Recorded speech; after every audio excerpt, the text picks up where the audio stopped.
Merci, Monsieur le Président. Nous allons demander à l'impétrant, au récipiendaire, de pouvoir présenter le contenu de sa matière, puisque logiquement c'est sur base de ce contenu de sa matière, de cette sorte de défense, que le jury devra se retirer et juger. Donc, je vous accorde la parole, M. David Wabeladio, pour nous présenter cette écriture négro-africaine Mandom. Vous pouvez venir ici.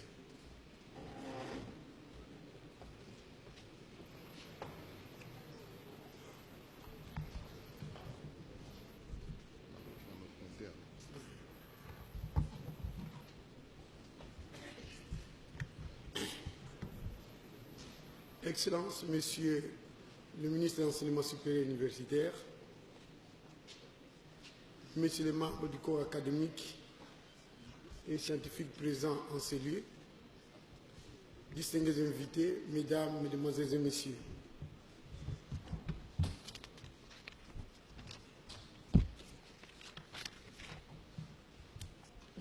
Les regards rétrospectifs sur l'histoire universelle nous montrent qu'au fil des âges, il est toujours des événements qui marquent le début d'une ère nouvelle dans la vie d'un peuple. L'avènement de l'écriture mandombé en Afrique noire, en ce début du 3e millénaire, n'est pas moins d'une vision révolutionnaire et prospective qu'un signe de temps qui va certainement poser les jalons dans la dynamique de notre civilisation. Si hier, les autres peuples du monde avaient seul droit au chapitre en matière d'écriture, aujourd'hui vient le tour des Noirs d'apporter à l'humanité un type nouveau d'écriture préconisant l'éclosion des sciences et des techniques nouvelles, d'une part, et la révalorisation de notre écriture, d'autre part. Des origines. L'écriture mandom, comme vous venez de le suivre, est une révélation divine édictée par Papa Simon Kimbangu, à moi votre frère David Wabeladio. En effet, c'est au cours du mois de mars 1978 que j'avais reçu l'ordre d'une voix qui ne cessait de me dire d'aller en Kamba, cité sainte de l'église Kimbangis, pour prier et se purifier dans la source sacrée, afin de recevoir une mission en faveur de la race noire. Ainsi, le 13 mars de la même année, nous avons voyagé pour Nkamba accompagnés de quelques membres de ma famille. En route, nous avons vécu plusieurs miracles, notamment apparition de Papa Simon Kimbangu au parking Molar, lié par des chaînes au cou, au bras et aux pieds. 2. Audition de Kanti Kimbangis dans le ciel. 3. Vue d'une constellation des étoiles dans le ciel. 4. Fait prodigieux de me voir couler au sol ainsi que la lampe tempête pendant 5 heures du temps. 5. À mon aperçu, fuite d'une femme au village Tatatukalumweno à 12 km d'Nkamba. Et 6. Perception d'un homme qui planait dans les airs de la cité sainte habillé en pantalon bleu foncé et d'une chemise blanche. Mes chers frères, Dieu aime beaucoup ce pays. Dans ce pays, Dieu a fait des merveilles sur moi. Le jour que je me rendais en Kamba, arrivé à 12 km de Kamba, j'ai senti la terre à trembler dans ce pays. D'ailleurs, je vais demander aux autorités que nous puissions construire quelque chose en reconnaissance envers notre Dieu à cet endroit-là. J'ai senti la terre à trembler et j'ai dit à mes cousins que la terre est en train de trembler. Soudain, à ma grande surprise, quelque temps après, j'ai senti mes deux pieds collés au sol. On me tirait, je ne quittais plus. J'ai senti sous mes pieds, on dirait on a placé, c'est comme on a placé des ventouses. Les gens me tiraient de part et d'autre, mais je ne quittais pas et j'avais fait 5 heures du temps à cet endroit. Et je commence à pleurer parce que je croyais que je vais rester pour toujours à cet endroit. C'est que les gens vont venir de partout pour venir voir quelqu'un qui est resté collé en RDC.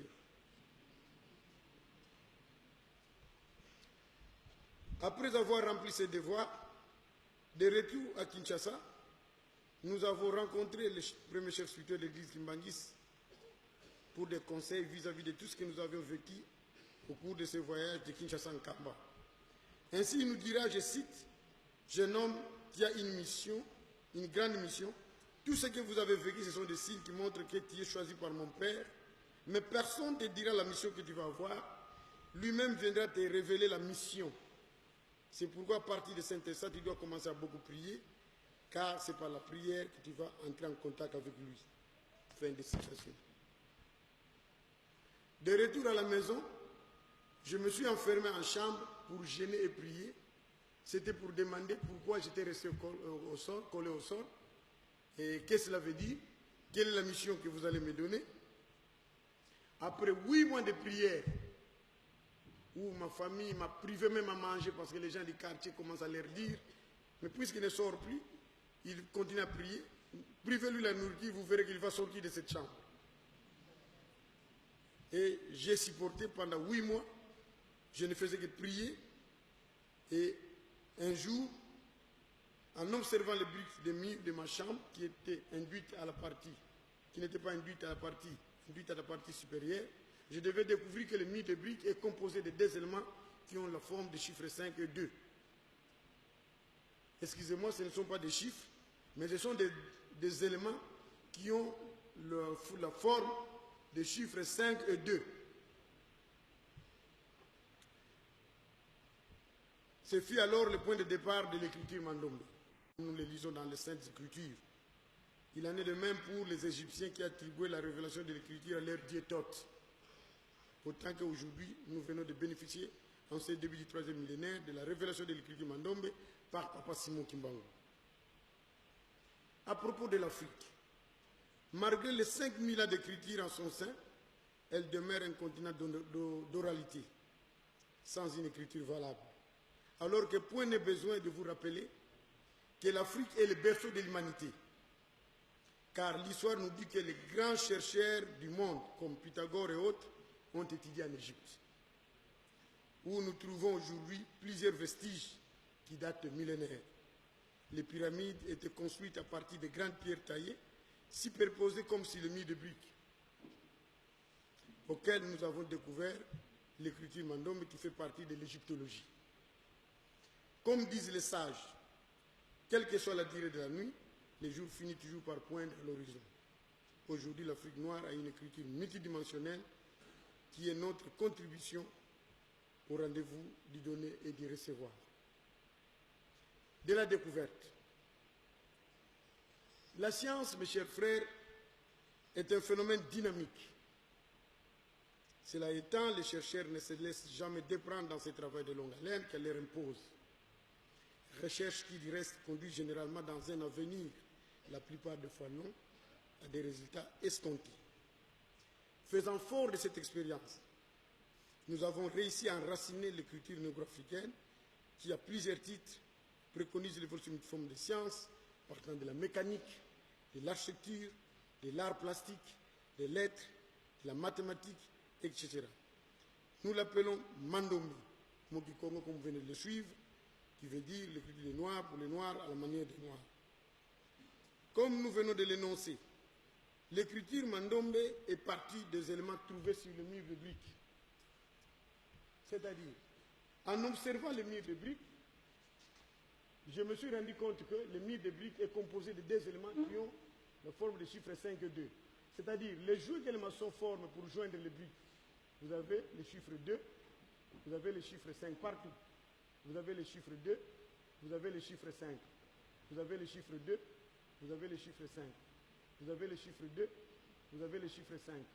Vous avez le chiffre. Donc, tous les murs de briques renferment 2 éléments qui ont la forme de chiffre 5 et 2, et c'est la découverte de nous les Noirs ici en Afrique, plus précisément en RDC. Eh bien, en étudiant minutieusement ces 2 chiffres, pendant plusieurs jours, je me suis rendu compte que ces 2 chiffres sont symétriques par rapport au principe de miroir.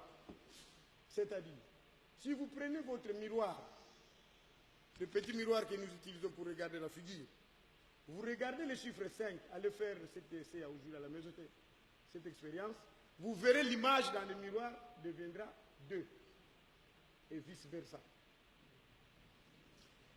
En étudiant minutieusement ces 2 éléments, j'ai commencé à persévérer. Je me suis dit, Je vais commencer à ajouter des petits traits à chaque extrémité de ces deux éléments.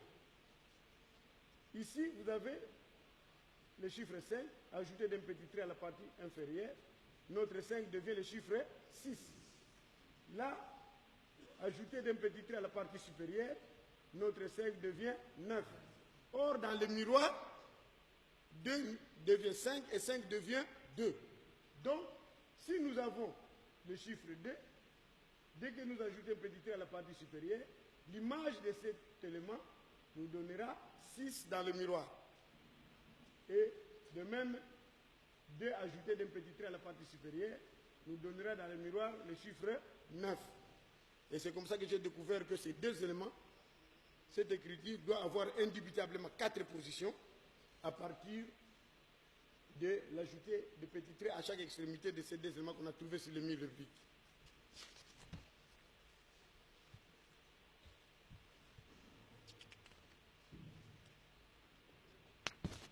Eh bien, lorsque je suis venu animer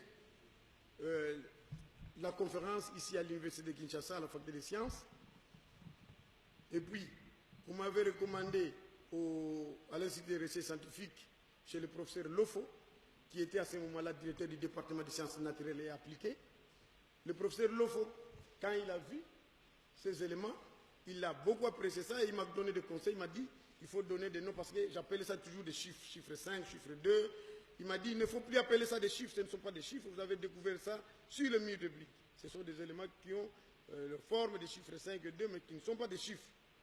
Il faut donner les noms. J'ai demandé au professeur Lofo de m'aider pour la nomenclature. Il me dira que tu as un Dieu qui t'inspire, allez demander à ton Dieu de te donner des noms.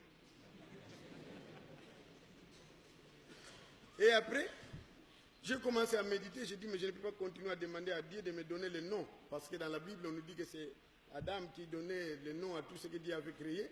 J'ai dit, je dois chercher les noms. Mais comment chercher les noms? C'est comme ça que j'ai toujours demandé à la jeunesse de pouvoir faire des efforts pour connaître bien nos langues vernaculaires. Heureusement que moi, je connais bien ma langue vernaculaire. Et j'ai découvert que dans les langues, nos ancêtres ont laissé des énigmes, des messages. Même dans les chansons, même dans les contes.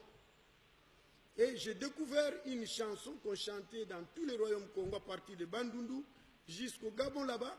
On disait dans cette chanson, Gelengele Munzila Congo, Ndokote Lubamba Loame, Lubamba Gambivangi Langa Lembo Biame, Lembo Biami Bakilanga Ngola Zame, Ngola Zame Zise, Levana Zanga, Evana Zanga Vamoneke Nyoka Moyo, Nyoka Moyo Itele Mwana Ndumba.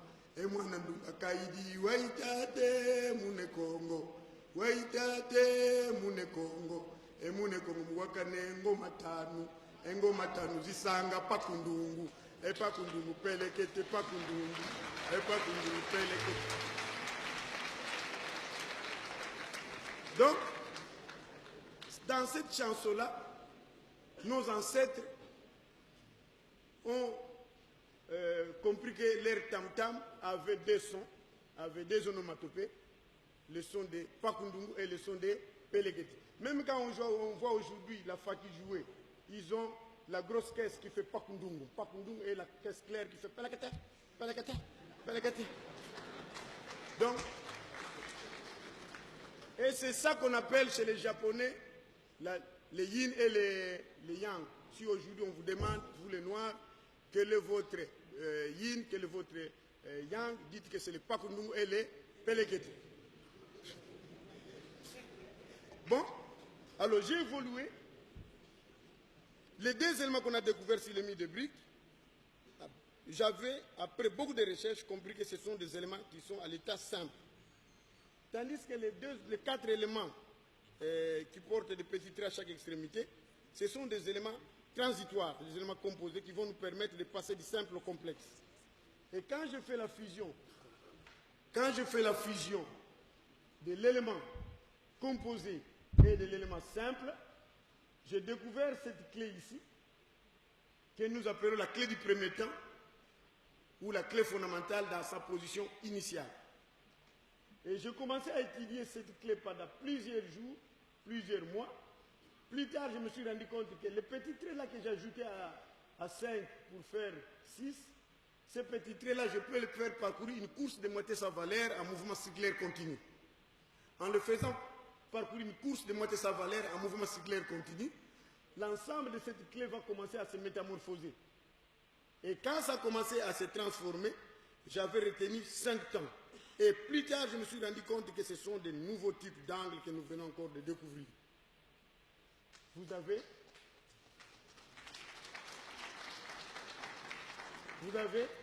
l'angle de 0 degré dans sa position initiale. Et ici, voilà le petit trait. Je disais que je vais le faire parcourir une course de moitié sa valeur en mouvement cyclaire continu. Donc j'ai divisé ça en 2 et j'ai posé mon deuxième chiffre. Et là, vous avez le deuxième temps de notre critique qui est l'angle de 45 degrés. Vous verrez ici dans le diagramme, j'explique le mouvement de l'élément postiche, de ce petit trait que nous appelons élément postiche, c'est-à-dire un élément qu'on a ajouté, qui est artificiel, que nous sommes en train de déplacer pour un mouvement cyclaire continu, je vous l'ai dit. Donc ici, vous avez d'abord 0 degré, 45 degrés, et puis là nous avons 90 degrés parce que le petit trait ici a disparu, mais il est là parce qu'il est en position horizontale par rapport à notre vie. Et c'est comme ça qu'il est devenu un point, donc il est là, il est dans cette position. Il forme l'angle de 90 degrés. Et là, l'élément qui avait disparu ici vient de réapparaître là-bas, mais ici vous verrez qu'il est en position de l'angle optique. Il donne l'angle de 135 degrés. Vous pouvez avancer. Vous pouvez avancer. Et ici, vous avez l'angle de 180 degrés, où vous trouvez que l'élément postiche vient de s'ouvrir dans son entièreté. Hein, il est égal à tous les côtés. Donc, il vient d'effectuer une course de 180 degrés par rapport à sa position initiale. Nous pouvons passer. En somme, ces étapes, nous les appelons les 5 temps de l'écriture qui jouent le rôle de consonnes équivalents à celles de l'écriture latine. C'est-à-dire les angles que vous venez de trouver, que nous venons de découvrir en faisant parcourir notre petit trait qu'on a ajouté aux éléments simples pour avoir des éléments composés. Ces angles-là, c'est ça que nous allons utiliser dans tout ce que nous allons faire, même dans la mathématique, dans la géométrie, dans les lettres, dans l'art plastique, dans la mécanique, etc. Voilà. Ici, compte tenu de l'ajouter des éléments postiches à chaque élément aux 2 éléments qu'on a trouvés sur le mi-débit, j'avais dit que c'est à partir de là que j'avais su que chaque élément de notre écriture doit avoir indubitablement 4 positions. Donc les angles aussi doivent avoir indubitablement 4 positions. Ici, par exemple, c'est un angle qui est parti du chiffre 9. Et là, puisque vous voyez le point là-bas, c'est un angle qui est parti du chiffre 6. Et là, c'est parti du chiffre 2. Et là, c'est parti du chiffre 9, le revers de 9. Et là, le revers de 6, je vous l'ai dit. Donc voilà, vous avez les différentes positions de nos angles à partir du premier temps jusqu'au 5e temps. Vous pouvez passer. Maintenant, lorsque j'ai découvert ces angles, j'étais bloqué. J'avais trouvé que je ne pouvais pas évoluer avec les angles. Il fallait quelque chose. Et quand j'ai cherché, je me suis rendu compte qu'il fallait nécessairement trouver des voyelles ou des graphes. Mais comment trouver ces voyelles? Et je commence encore à faire une autre recherche. C'est-à-dire, je suis parti d'un carré qui a la forme d'un zéro, qui a la forme d'un carré. Et de là, j'ai fait la superposition de 2 carrés. J'ai obtenu cette grille. Mais dans cette grille, je peux tirer la lettre 1, le chiffre 1, le chiffre 2, le chiffre 3, le chiffre 4, le chiffre 5, le chiffre 6, le chiffre 7 et le chiffre 8. Voilà.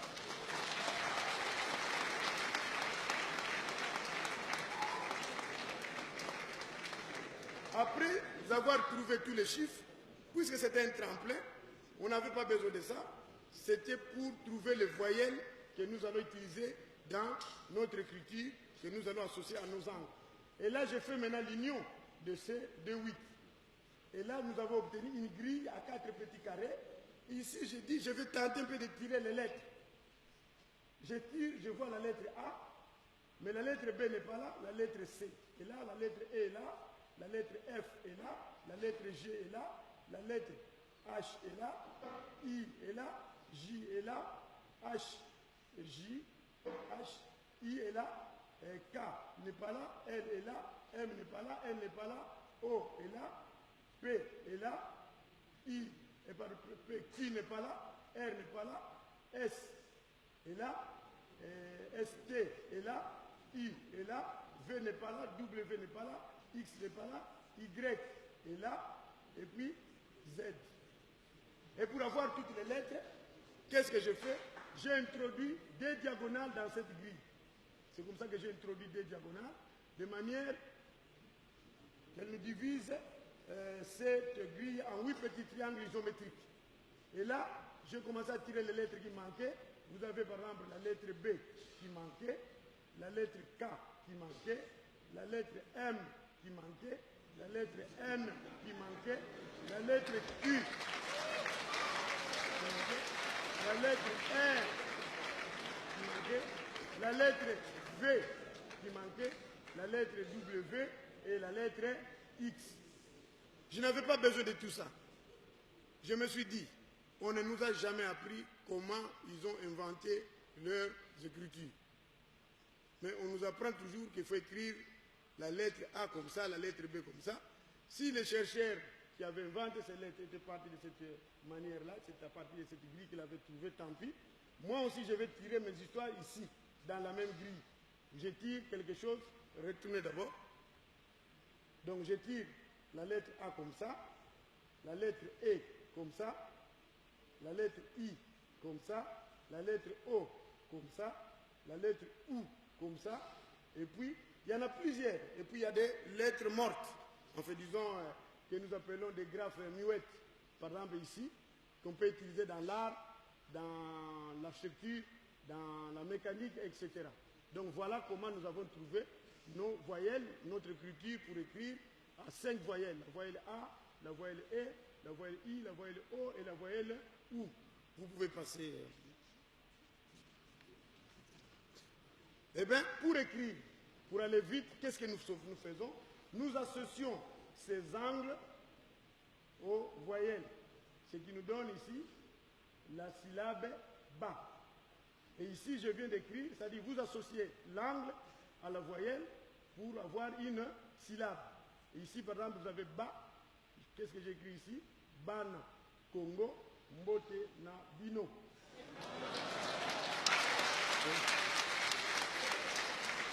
Alors, l'avantage ici, nous pouvons développer notre intelligence à partir de cette écriture. Parce que toute personne qui apprendra cette écriture deviendra très intelligent parce que l'écriture a des principes mathématiques et il va toujours se référer au principe de miroir, soit au principe de l'optique. Ainsi, vous verrez, je peux appeler Papa Nsimba Lefi est là, le professeur de Mandombe. Papa Nsimba, venez payer. Papa Nsimba Lefi est mathématicien de formation. Il est licencié en mathématiques, il a terminé à l'IPEN. Et c'est lui qui enseigne cette écriture. Il est parmi les premières personnes qui ont appris cette écriture. Papa Nsimba, vous pouvez vous arrêter là. Nous avons la syllabe ba ici. Oh là. Papa Benga, viens arranger ça. Nous avons la syllabe. Vous avez la syllabe ba, Papa Nsimba. La syllabe ba est de quelle famille? Famille Pakundungu, parce qu'elle est famille de saints. Et elle est de quel degré, pardon? Premier degré, parce que c'est l'angle de 0 degré. Et elle est dans le miroir, elle peut nous donner quelle position, quelle syllabe? Fa, très bien. Au 4e temps, si nous l'amenons au 4e temps, fa au 4e temps, fa au 4e temps, non, ba oui, au 4e temps deviendra wa, très bien. Wa dans la rotation, ra. Ra dans le miroir, ya, très bien. Et si nous montons au 3e temps,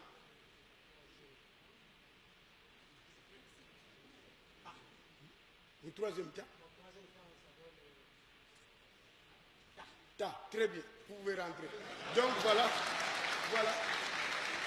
Donc, nous pouvons voir le niveau de nos enfants à partir de ces acrobaties mathématiques basé sur le principe des miroirs et le principe de l'optique. Pour réseau de temps, l'écriture Mandombe s'écrit, ici nous avons par exemple excusez-moi, voilà, c'est informatisé au Canada par un expert informaticien canadien, M. Patrick, qui enseigne à l'Université de Montréal. Oui, qui enseigne à l'Université de Montréal. Voilà les angles que vous venez de découvrir, comment ces angles sont devenus des syllabes.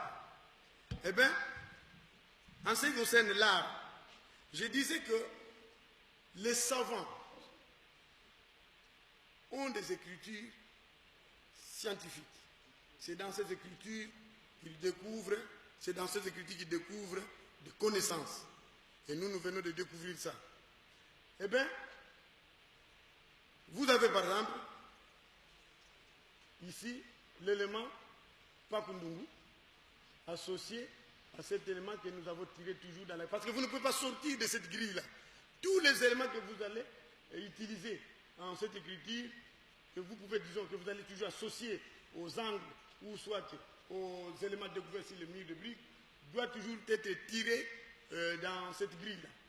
Et ici, nous faisons par exemple l'union de l'élément Pakundungu à cet élément ici. Vous avez ce que nous appelons la clé. Mais cette clé, vous pouvez passer en le multipliant, en rattachant ces unités les unes aux autres. Voilà, c'est ça ici. Là, c'est la répétition. Ici, c'est le miroir. De ça, quand vous placez le miroir, 5 devient 2. Ça, c'est la même. Ici, c'est la rotation, c'est le principe de rotation qui fait que 9, par exemple, devient 6.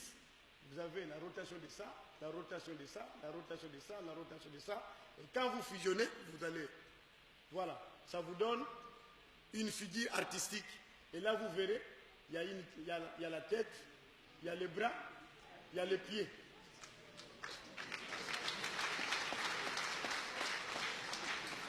Vous voyez? Donc, nous venons de trouver là déjà un robot. Et je connais déjà qu'est-ce que ce robot peut faire ici en RDC.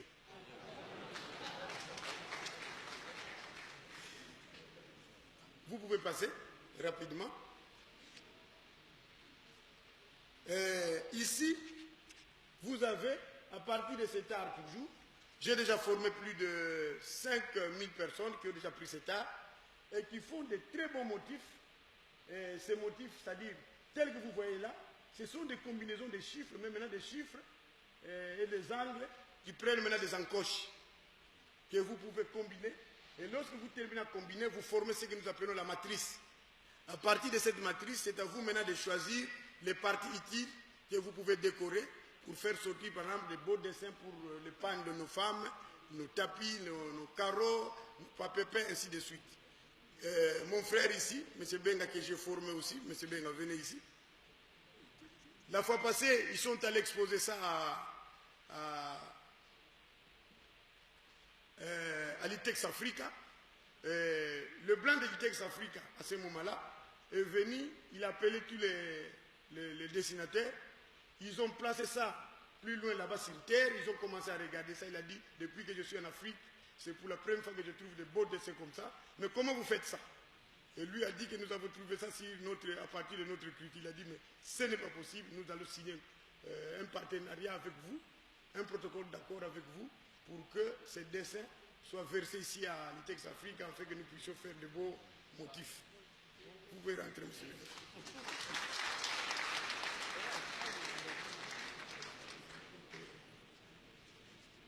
Donc, à l'Académie des Beaux-Arts, on m'invite régulièrement là-bas pour des conférences. Et le professeur ne cesse de demander aux autorités que ça soit enseigné, que ça soit inséré dans le programme de l'enseignement pour que nos étudiants apprennent ça. Vous pouvez passer pour qu'on gagne le temps. C'est bien, défilé. Voilà. Ici, vous avez toujours les angles de notre écriture, l'angle de 0 degré. On va faire maintenant la fusion de chaque angle avec son revers. Et quand on fait la fusion, vous remarquez ici, cette figure, en étudiant minutieusement cette figure, je me suis rendu compte que cette figure, à la partie supérieure, il y a un rectangle là. Ça nous donne un rectangle. Mais ces rectangles-là, c'est ça qu'on appelle en mécanique, dans le moteur de véhicule, le piston. Donc, le piston est assis au point bas. Donc, ça, c'est le point bas. Et avec les clés du deuxième temps, la sommation des clés du deuxième temps nous donne ce que nous appelons en mécanique le deuxième temps du moteur, la compression. C'est-à-dire, le piston monte en comprimant l'air qu'il avait aspiré au premier temps. Vous avez avec les clés du troisième temps, la fusion ici, c'est ce qu'on appelle en mécanique l'explosion ou la détente. Ici, le piston, après avoir atteint le haut niveau de sa chambre à combustion, c'est pendant ce temps-là que le constructeur a prévu l'envoi de mélange gazé dans la chambre à combustion et la bougie lance au même moment des étincelles, il y a inflammation du mélange gazé et puisqu'il y a inflammation et augmentation du volume d'air, le piston ne sait plus supporter le poids du volume d'air, il est chassé vers le bas et il fera avec les clés du quatrième temps, les angles du quatrième temps, ce que nous appelons l'échappement, c'est ce qui chasse l'air qui était brûlé vers l'extérieur.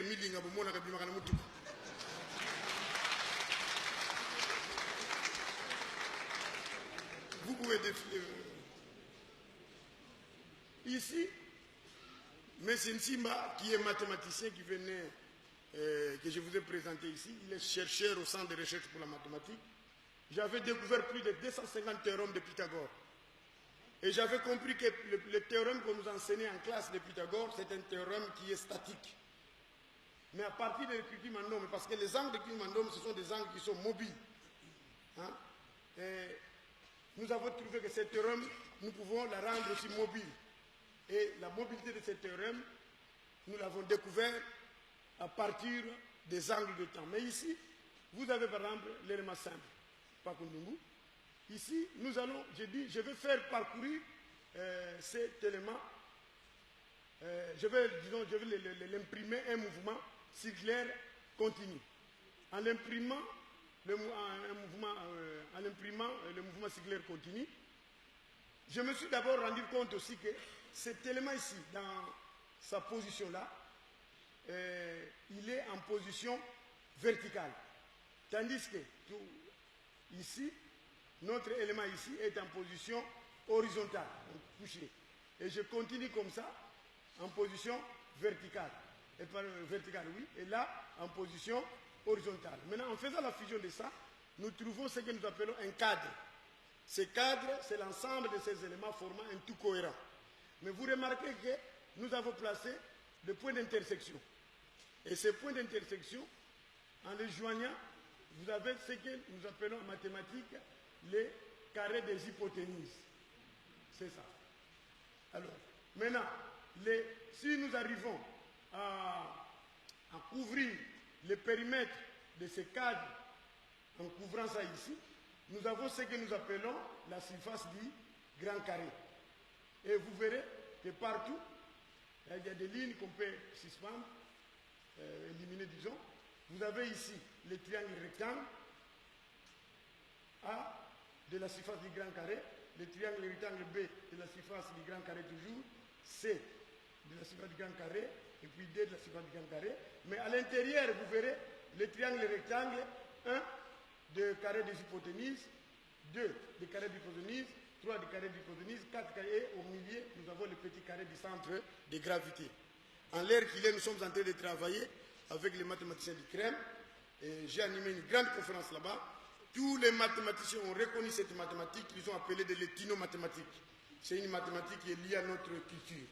Ils m'ont dit félicitations, M. Abeladio, nous allons collaborer avec vous. Et nous sommes maintenant à plus de 360 pages avec mes intimes à ici, la mathématique liée à cette écriture. Vous pouvez.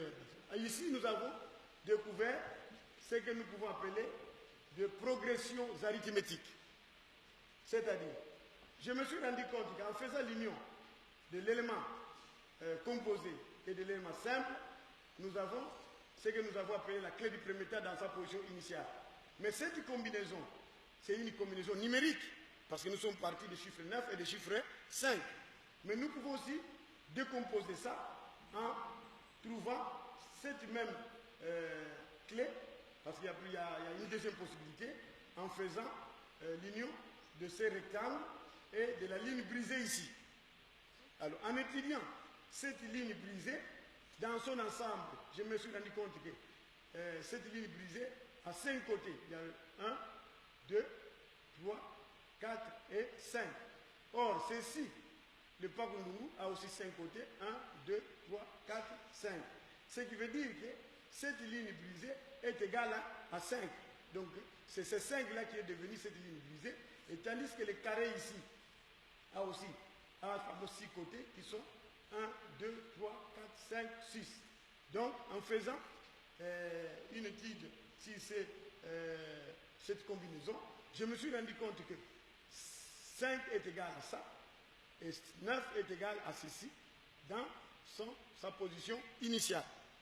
Eh bien, maintenant, en prenant ceci, puisqu'il faut toujours recourir au principe du miroir, en regardant cet élément que nous appelons une ligne brisée, la ligne brisée, dans le miroir, nous voyons son revers ici.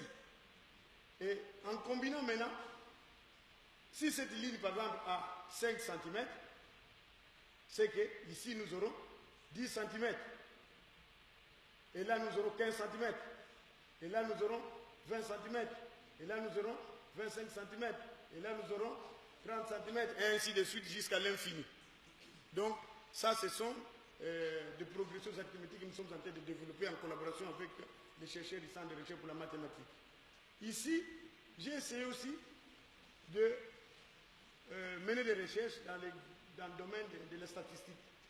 Je me suis rendu compte que si nous prenons notre clé, ici par exemple nous avons notre clé du premier temps, dont tous les côtés sont égaux. Mais tandis qu'ici, vous avez le premier côté qui a la mesure carrée, tandis qu'ici, la mesure rectangle, parce que cette mesure est plus longue par rapport à la première position ici. Maintenant, qu'est-ce que nous avons fait? Nous avons trouvé, je vous l'ai dit, la clé du premier temps de mesure carrée et la clé du premier temps de la mesure rectangle. Et ici, vous avez la clé du premier temps de mesure mixte. Et en faisant maintenant la sommation ou la combinaison de chaque clé avec son revers, ici vous avez les clés du premier temps de mesure carrée, le premier temps de mesure rectangle avec le revers, le premier temps de mesure mixte. Vous trouvez qu'il y a des histogrammes qui sortent là. C'est ça. Vous voyez? Il y a des histogrammes qui sortent. Et ces histogrammes peuvent indiquer par exemple le taux de la population. Par exemple, il peut dire la population des Bandundu. Ici, vous avez la population des Katanga. Et ici, la population du Kivu. Ainsi de suite. Donc, nous sommes en train de travailler. Alors ici, pour aller plus vite, ici, nous avons découvert des implications de cette écrit dans l'électricité. C'est-à-dire, en utilisant par exemple la syllabe bi de notre écriture, dans le miroir, la syllabe bi devient phi. Et la rotation nous donne la syllabe di, et dans le miroir, di devient di. En faisant la sommation de ces 4 syllabes, ça nous donne aussi un cadre. Mais en étudiant bien ces cadres, en l'observant, je me suis rendu compte qu'il y a un rectangle qui est caché là. Vous avez ce rectangle-là. Je l'ai fait sortir. Et vous verrez qu'il y a des fils qui est tout autour de ces cadres-là. Ces fils-là, c'est ça. Et quand j'ai observé bien, je me suis rendu compte que mais non, mais ça, c'est ça qu'on voit dans les moteurs électriques, chez les bobinaires et aussi chez les agisteurs. Vous verrez cette plaque-là entassée en plusieurs plaques et on fait parcourir le fil électrique tout autour et utilise ça pour des postes à souder. Voilà. Donc, si vous pouvez multiplier ces plaques, vous verrez que vous allez trouver le même appareil que nos soudeurs utilisent. Même si vous prenez aujourd'hui, parce que vous prenez des charbons, vous mettez de part et d'autre pour que le fil ne touche pas la plaque. Vous mettez des charbons de part et d'autre. Vous verrez que lorsque vous allez faire parcourir un courant électrique sur ces fils-là, la plaque va commencer à pivoter. C'est le début de l'électricité. Bon, alors, rapidement, dans le domaine de l'architecture, eh bien, nous avons trouvé qu'une clé de l'écriture négro-africaine, par exemple, nous avons la clé simple, la clé du premier temps, avec la lettre, la voyelle A. En faisant la sommation de tout ça, ça nous donne ce qu'on appelle en architecture ossature des bâtiments. Si aujourd'hui on disait que les Noirs n'ont pas de style de construction, c'est parce qu'il nous manquait une base. C'est dans des écritures scientifiques qu'on trouve la science, la technologie. Et ici, ici, vous avez ce que nous appelons la sommation de tout ça, ça nous a donné ça. Et ici, nous avons essayé de peindre cette maison pour voir comment nous allons maintenant avoir de nouveaux bâtiments à partir de notre propre écriture. Dans la langue du Congo, j'ai découvert que la langue du Congo renferme des énigmes. Parce que c'est la langue que je connais mieux. C'est pourquoi j'ai toujours demandé à la jeunesse de pouvoir étudier les langues et de comprendre le fonctionnement de leurs langues. Parce que dans chaque langue, il y a des choses cachées. Par exemple, ici, vous avez le mot Nkuta. Nkuta veut dire un tas. Quand vous allez au marché, les mamans forment ce qu'ils appellent les tas de manioc, les tas de bananes, les tas de maïs. En Congo, on appelle ça Nkuta. Quand on fait la rotation de Nkuta, ça vous donne un taku. Un taku veut dire argent. Et l'argent, quand vous avez le Nkuta, la marchandise, c'est-à-dire, vous devez mettre le prix. Parce que le commerçant, c'est lui qui va acheter, pardon, l'acheteur va demander, vous vendez ça à combien? Et le prix en Congo, on appelle ça Ndalou. Quand tu prends la rotation des mots Ndalou, selon le principe de l'écriture Mandome, qui donne la rotation et la symétrie, ça va vous donner Nluta. Nluta veut dire bénéfice. C'est-à-dire, lorsque vous avez la marchandise, il faut être prudent sur les prix. Parce que c'est le prix que tu vas voir les bénéfices, et le bénéfice fera que tu puisses avoir de l'argent et tu pourras acheter d'autres Nkuta pour continuer votre commerce.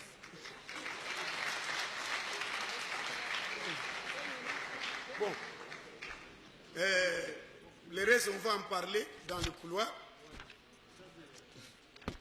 Merci beaucoup.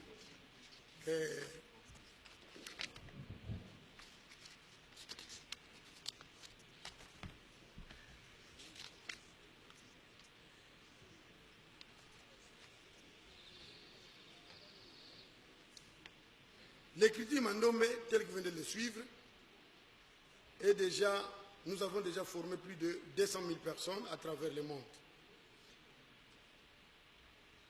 Et parmi les 200 000 personnes, il y a au moins 1500 personnes qui sont formées pour enseigner cette écriture, qui ont suivi le cours de la méthodologie. Les publications, vous venez de les suivre. L'écriture Mandome, en ce qui concerne l'informatisation, elle est déjà informatisée au Canada, comme je viens de le dire. L'écriture est aussi informatisée en Ukraine. C'est Mme Elma Pache que vous avez là-bas, qui avait appris notre écriture au Congo-Brazzaville, qui a formé un frère là-bas qui connaît bien cette écriture, un Ukrainien qui s'appelle M.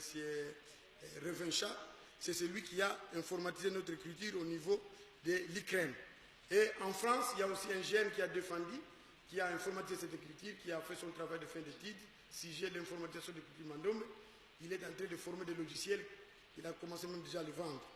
Au niveau des États-Unis, il y a les étudiants, les professeurs de l'université de Yale, qui ont aussi informatisé déjà notre écriture et qui sont venus dernièrement à Paris me rencontrer quand j'ai été le mois passé à Paris pour que nous puissions négocier. Moi, j'ai dit non, non, non. Nous attendons le gouvernement, parce que le gouvernement va bientôt insérer l'écriture dans le programme. Les problèmes de l'informatisation, vous allez négocier avec mon pays. C'est comme ça que je leur avais dit, ils sont rentrés aux États-Unis.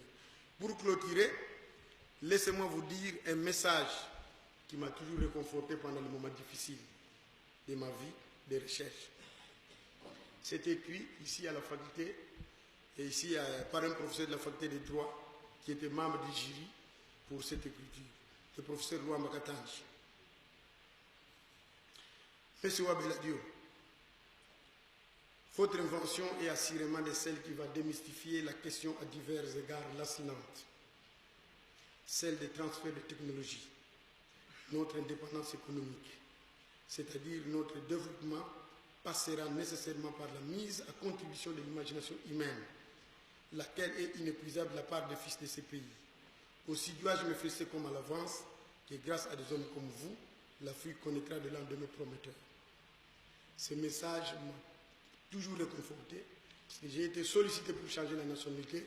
J'ai dit, je vais amener cette affaire au bout pour que ça puisse bénéficier à mon pays, afin que la jeunesse africaine puisse avoir quelque chose à brandir au monde pour dire que l'homme noir est aussi capable, comme on me l'a dit à l'université de Lisbonne par une dame professeure, que depuis que je suis au monde, c'est pour la première fois que je vis la capacité de l'homme noir en matière de recherche. Je dis et je vous remercie.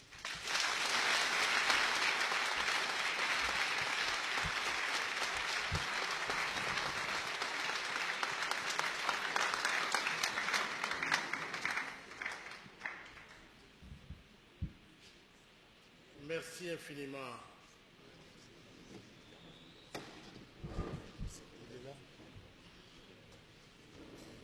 Merci, Monsieur David Ouabeladio, pour votre brillant exposé. À l'époque où nous étions à l'université Lovanium, il y avait un professeur de sciences qui disait l'unité du savoir dans la diversité des connaissances.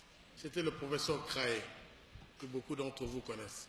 C'est exactement cela, c'est que l'écriture négro-africaine Mandobe est finalement une écriture intégrée qui parcourt tous les domaines de notre vie, de la science aux arts, en passant par l'architecture et les lettres, etc.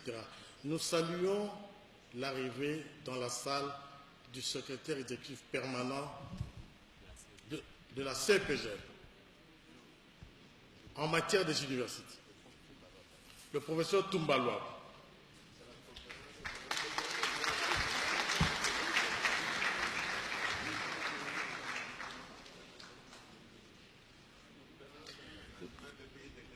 Ah, excusez-moi. Il faut rectifier. Conférence internationale des pays des Grands Lacs. Il s'agit de 12 pays, alors que la CPGL ne prend que 3 pays. Encore une fois, nos félicitations, cher professeur. Nous allons inviter les 3 membres du jury qui sont désignés pour la phase laudatio de pouvoir passer ici au micro. Avant que le jury, c'est prévu, j'ai vu dans le programme qu'il y avait 3 membres du jury qui devaient procéder à la phase laudatio. Monsieur le Président, à moins que vous ayez décidé d'aller directement en délibération,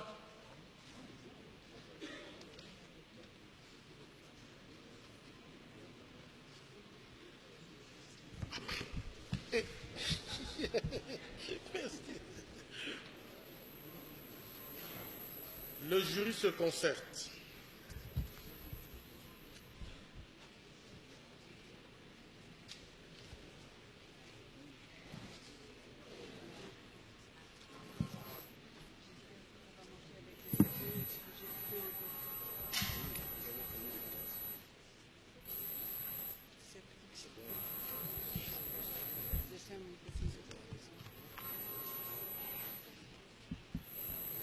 Bonjour.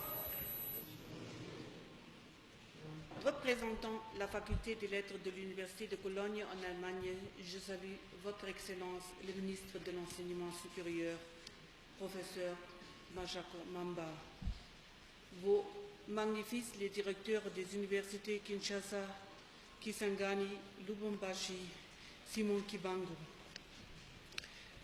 les spectabilités, les professeurs, les doyens des facultés des lettres de l'université de Kisangani, de Kinshasa et de Lubumbashi, Vos Excellences, les membres du corps diplomatique, chers collègues, chers amis, chers messieurs, chères mesdames dans l'auditoire qui vous êtes venus pour assister à cette cérémonie, cher monsieur David Ouabeladio, dont les efforts fructueux, la création du Mandobe est la raison de ce grand événement. Je vous remercie tous pour l'invitation de venir ici, d'être membre de la commission des professeurs de participer à cette cérémonie. Je remercie aussi l'Église kimbanguiste ici à Kinshasa et en Allemagne pour organiser et financer mon transport ici et mon séjour ici. Merci de tout mon cœur. Étant étrangère, venue de loin et ne pas étant très familière avec le Congo et ses coutumes et ses cérémonies, j'ai décidé, pour éviter des fautes cérémonielles, de présenter quelques idées sociolinguistiques, des idées reliées à l'invention du Mandombe et la question de son diffusion. Mais pour des raisons de temps, je dois couper une partie qui sera publiée plus tard.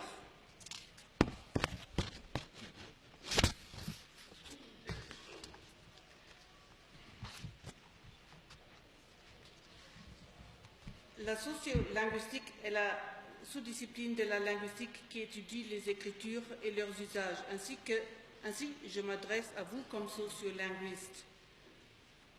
Par rapport au choix de langue, la sociolinguistique, d'après le fameux linguiste américain Fishman, donne des réponses aux questions qui parle, dans quelle langue, à qui, dans quelle situation et dans quel but. Par rapport au choix d'écriture, nous pouvons reformuler cette question comme suivant. Qui s'adresse par écrit, dans quelle écriture, à qui, dans quelle situation et dans quel but? Par rapport à l'usage du Mandombe, la question est qui écrit déjà ou dans l'avenir des lettres, des messages, à qui et dans quel but, et des messages de quel type?